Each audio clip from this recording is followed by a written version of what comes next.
ஹாய்ங்க, வணக்கம். இன்றைக்கி நிலைவாசலில் கட்டுறதுக்காக இந்த மாதிரி நெல் தோரணம் தான் கட்டியிருக்கேன். எப்படி கட்டுறதுன்னு பார்க்கலாம். அதுக்கு இந்த மாதிரி நெல் கதிரை எடுத்துக்கலாம். இதனுடைய குச்சி வந்து நீளமாக இருக்கிற மாதிரி எடுத்துக்கோங்க, அந்த மேல் பாகம். இப்போ அதே மாதிரி இன்னும் 2 எடுத்து இப்படி மேலே வச்சுக்கலாம். மேலே வச்சுட்டு அந்த மேலே வச்சுருக்கோம் இல்லையா, அதனுடைய மேல் பகுதியை சுற்றிட்டு வந்து அப்படியே அந்த 2 கதிர்க்கும் கீழே விட்டு அப்படி மேலே தூக்கி விட்டுக்கோங்க.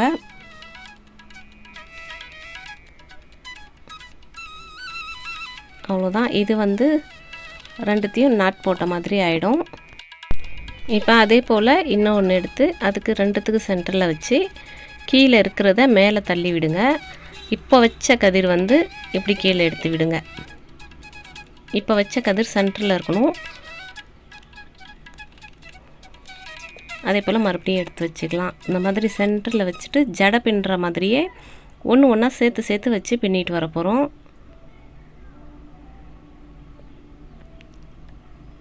ரொம்ப ஈஸியாக இருக்கும் அந்த மாதிரி பின்னுறதுக்கு. கொஞ்சம் நல்லா வீடியோ ஒரு 2 தடவை பாருங்கள். பார்த்துட்டு செஞ்சிங்கன்னா ஈஸியாகவே வந்துடும்.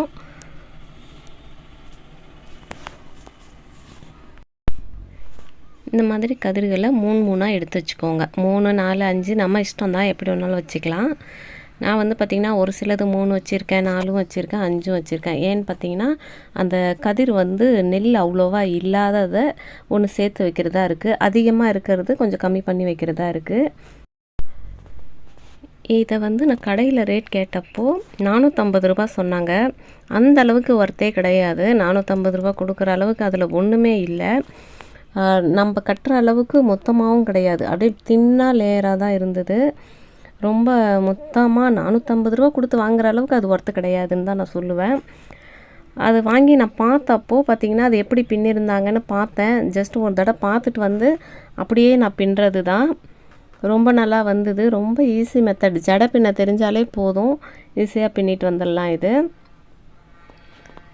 நெல் கதிர் கிடச்சிச்சின்னா இந்த மாதிரி பின்னி பாருங்கள்.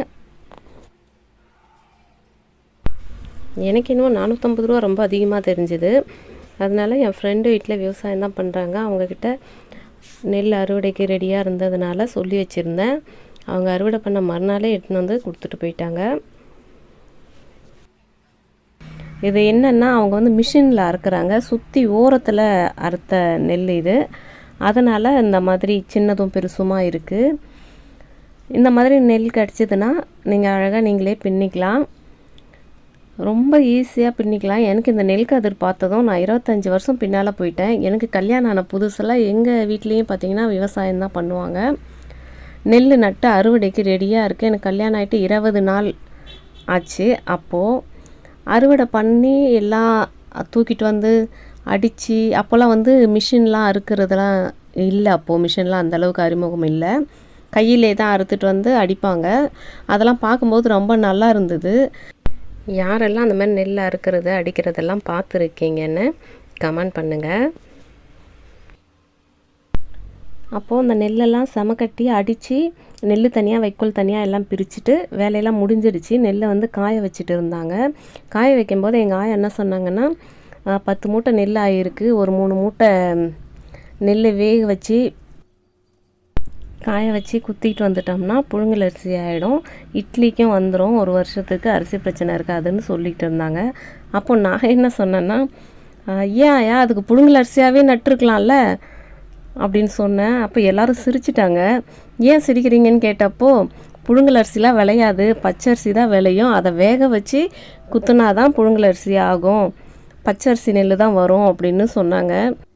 என்ன மாதிரி புத்திசாலி யாரெல்லாம் இருக்கீங்கன்னு கமெண்ட் பண்ணுங்கள்.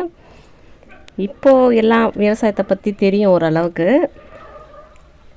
இப்போ பார்த்திங்கன்னா இதே மாதிரி பின்னிட்டு வந்துடலாம். ஓஹோ அப்படியான்னு சொல்லிட்டு அப்போ தான் நான் தெரிஞ்சுக்கிட்டேன். இப்போ விவசாயத்தை பற்றி எல்லாமே தெரியும். ஆனால் அப்போ வந்து தெரியாது எதுவுமே. என்ன மாதிரி யாரெல்லாம் பச்சரிசி தனியாக புழுங்கலரிசி தனியாக விளையும் அப்படின்னு நினச்சிட்டு இருக்கீங்க. இப்போ பார்த்திங்கன்னா நிலைவாசல் அளவுக்கு கரெக்டாக பின்னிட்டேன். மீதி இருக்கிற கதிரை அப்படியே ஒரு 4-5 பின்னல் பின்னிட்டு அப்படியே மடக்கி விட்டுக்கலாம். திருப்பிட்டு அப்புறம் அந்த மேலே ஒன்று ஒன்றா விட்டோம் இல்லையா, அதையும் சேர்த்து பின்னிட்டு வரலாம். இப்போ கீழே ஒன்று ஒன்றா வச்சு ஜாயின் பண்ணி பின்ன மாதிரியே மேலே ஒன்று ஒன்றா இப்போ ஜடை பின்னுற மாதிரி ஈஸியாக இருக்கும். பாருங்கள், இந்த நம்ம நடுவில் ஒன்று ஒன்றா விட்டதை சேர்த்து சேர்த்து அப்படியே பின்னிட்டு வந்துடலாம். மேலே ஒரு சுற்று ரிவர்ஸில் அப்படியே பின்னிட்டு வரணும். 1000 கால் ஜடை பின்னுவோம்ல, அதே மாதிரி தான் இதுவும். இது வந்து ஒரு பக்கம் மட்டும் எடுத்து எடுத்து பின்னிட்டு வர மாதிரி இருக்கும். இதுவே வைக்கோல் வந்து நீட்டாக இருந்துச்சுன்னா இப்போது ஏற்கனவே பண்ண மாதிரியே ஒவ்வொரு வைக்கோல் மேலே மேலே விட்டுட்டு கீழே பின்னிட்டு வரணும்.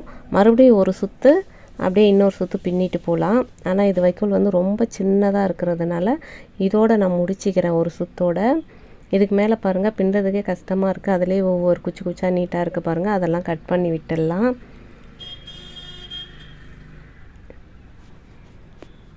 குழந்தைங்கள யாரையாவது கூட வச்சுக்கிட்டு 3 எடுத்து கொடுக்க சொல்லி பின்னிட்டு வந்தீங்கன்னா ரொம்ப ஈஸியாக முடிஞ்சிடும். எனக்கு 1 மணி நேரம் ஆச்சு இது பின்னுறதுக்கு. இப்போ பார்த்தீங்கன்னா ஃபுல்லாக முடிச்சிட்டேன். இப்போ மீதி கொஞ்சம் இருக்குது இல்லையா, அதை வந்து அப்படியே நேராக பின்னிட்டு வந்துடலாம்.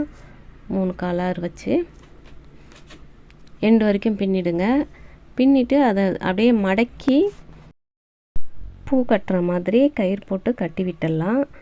கட்டி விட்டுட்டோம்னா அப்படியே ஸ்ட்ராங்காக இருக்கும். நம்ம அப்படியே விட்டுட்டோம்னா அது கட்டிக்கிறதுக்கு கூட சான்ஸ் இருக்குது. இந்த மாதிரி மடக்கி கட்டிடலாம். இந்த மாதிரி நார்மல் பூ கட்டுற நூல் வச்சு தான் கட்டுறேன். ஒரு 2-3 நாட் போட்டு கட் பண்ணிவிடுங்க. இங்கே பாருங்கள் எவ்வளோ அடர்த்தியாக ரொம்ப நல்லா இருக்குது. கடையில் பார்த்தது இந்த அளவுக்கு அடர்த்தியாகவே இல்லை, அப்படியே தின்னாக தான் இருந்தது. ஆனால் கடையில் பார்த்தது வந்து இன்னும் ஒரு பின்னல் மேலே பின்னிருந்தாங்க. நான் வந்து ஒரே பின்னலோடு விட்டுட்டேன் இல்லையா, இது மாதிரி இன்னும் டபுளாக இருந்தது. அது வந்து அந்த வைக்கோல் வந்து நீளமாக இருந்துச்சுன்னா மறுபடியும் இன்னொரு லேயர் அப்படியே பின்னிட்டு வரலாம். எனக்கு சின்னதாக இருந்ததுனால நான் இதோடு விட்டுட்டேன். இதுவே போதும், இல்லைன்னா தலையில் இடிக்கிற மாதிரியும் இருக்கும். அதனால் நான் இதோடு விட்டுட்டேன். இதுக்கு மேலே என்னால் பின்னவும் முடியாது, ரொம்ப வைக்கோல் சின்னதாக இருந்தது. இந்த மாதிரி நெல் தோரணம்லாம் நிலைவாசலில் கட்டும்போது குருவிகளுக்கெல்லாம் நம்ம உணவு கொடுக்குற மாதிரி இருக்கும். அதை வந்து சாப்பிட்டு போகும்போது வாழ்த்திட்டு போகும்னு சொல்லுவாங்க. உயிரோட்டமாக இருக்கும் நம்ம நிலைவாசல். இப்போ இவ்வளோ நெல் கதிர் வந்து மீந்திருக்கு. இப்போ இதை வச்சு நான் வந்து சைடில் அப்படியே திண்டு மாதிரி சுற்றி சின்ன சின்னதாக கட்டி தொங்க விடுறாங்கல்ல, அந்த மாதிரி 2 கட்டி காமிக்கிறேன் எப்படி கட்டுறதுன்னு. அதை இன்னொரு வீடியோவில் பார்க்கலாம். அது ஒரு ஷார்ட்ஸாக போடுறேன். முடிஞ்சால் எப்படி இருக்குன்னு கமெண்ட் பண்ணுங்கள். முடிஞ்ச வரைக்கும் அந்த மாதிரி நெல் கதிர் கிடச்சிதுன்னா நீங்களும் ட்ரை பண்ணி பாருங்கள். தேங்க்யூ.